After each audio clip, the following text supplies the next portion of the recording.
fel tiwtor dwyieithog, rwy'n gweithio'n hollol dwyieithog.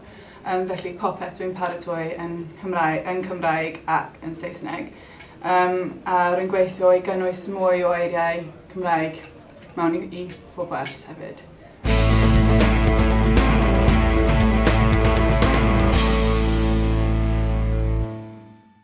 O ran gofal plant, mae Cymraeg yn bwysig iawn achos mae pob ysgol gynradd yn Cymru yn defnyddio Cymraeg.